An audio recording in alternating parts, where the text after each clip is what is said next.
welcome to Eddie's channel. Today we are very pleasant and very honored to have our guest here. Maybe you could give a short introduction about yourself and why you are in Guilin this time, right? I first came to Guilin in 1990, and then I was traveling around the world. I was traveling to Australia, and I stopped in Hong Kong. And at that time in China, there's only a few open places. So I came to Guilin, Dali. But at that time, I really fell in love with China. I think it's so interesting. But also, I met a young woman and who became my wife at that time when we moved to first to New Zealand, then to Australia.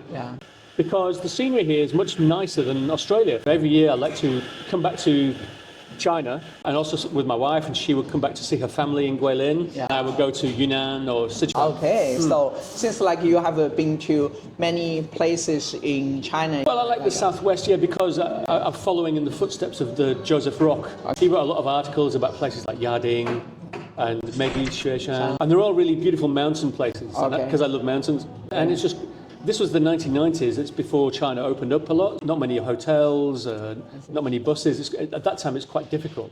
But then since then I've seen these big changes in the last 30 years. So now the tourism has really opened up as well for local people. It's interesting because when I came to Guilin in 1990, most of the tourists there was a lot of Western tourists, but more in Yangshuo. So I went, wow, this is unbelievable, right? Yeah, there may be 100 or 200 foreigner backpackers all staying there. But now I go back to Yangshuo. Most of the tourists is from China, and only a few Westerners now. Great. So, and you mentioned a little bit about the changes. Like, how about the changes in the cities, like in Guilin? So you were here like 34 years ago. Just obviously really big things. There's just a lot more really good shops and restaurants.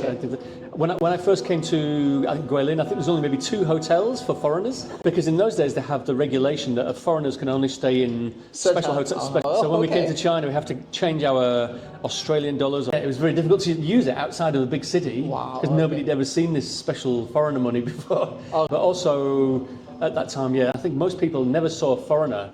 So everybody stare at me. How did you meet your wife? I met some Canadian friends in Yangshuo. They came to Guilin, and then they said, oh, we have a tour guide. And she's called Linda. And we got talking, and we had to wait maybe 6 hours for the train. Because in those days, go from Guilin to Kunming, it takes 2 days. And we just got talking, we just became friends. And then I went back to Australia, and then we started become a pen friend for maybe 6 months. And then at that time, because I wanted to come back to China, this time I'm a very young guy, I'm in my 20s, I moved to Hong Kong, get a job in Hong Kong. I just thought I was more interested in China as well. I thought, maybe I can meet this nice lady, Linda, again. And then I did. So from Hong Kong, it's obviously much more easy to come to Guilin. And then after 1 year, then we decided to get married, and we moved to New Zealand. Such a great love story. Does many people in Guilin speak English back then? She was about the only person we met who could speak English. How did she learn? Well, she was at the Guangxi Shifan Daxue. She studied teaching, so teaching English. I see. And her English even then was quite good. And then, at that time, I couldn't speak Chinese, so I started to teach myself some Chinese. After maybe 1 year, I can read about 1,000 characters. I can write as well, but now not so much writing. Nice, good to learn. I think based on what you have observed, I think one thing that also changed a lot in the past is in China we call it 乡村振兴, countryside revitalization. I saw a good example of this on my last trip to Lugu Lake, and that time I passed through a village called Lijiazun, who is very poor. The people live in a wooden house, and there's no road, just like a mud path.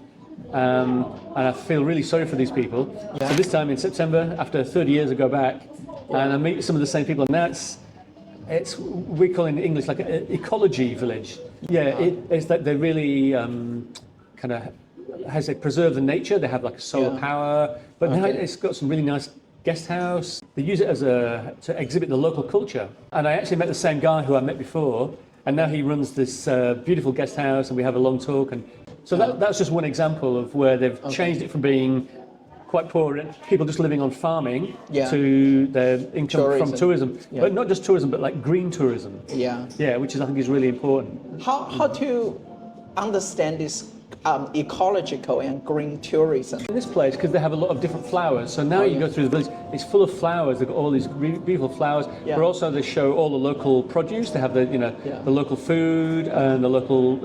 In that place, because the people there is 少数民族, and they have a lot of product from corn, 小麦, and so they show you how they make all these things from there.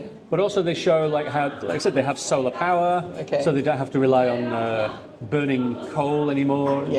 So all those kind of things, it's all like really kind of inspiration. It shows you that you can have development, but without destroying the environment. Wow, very nice. Yeah. You published an ebook called In the Footsteps of Joseph Rock Travels. That's right, yeah. Right, so would you share a little bit more about the book?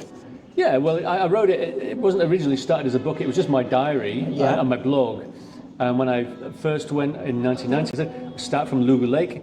And that was my first trip, because Joseph Rock did about 7 expeditions, 7 travels to different places in Yunnan and Sichuan and Gansu. And then, so after maybe 7 years of writing this blog, I thought, oh, actually, that's enough for a book. And do you have any last words like to share with us in front of the camera, either about your next trip in China? I just really enjoy traveling in China. I've only seen maybe 5% or 10%. So there's still another 90% that I want to see. I haven't been to Guizhou province yet. So there's many places there I want to see, because now I'm almost retired. So when I retire, I can maybe spend 3 months. So many more places I want to go see. I totally agree with you. Sure. Okay, thank you very much nice to meet you, for your time. Yeah, you too. Right.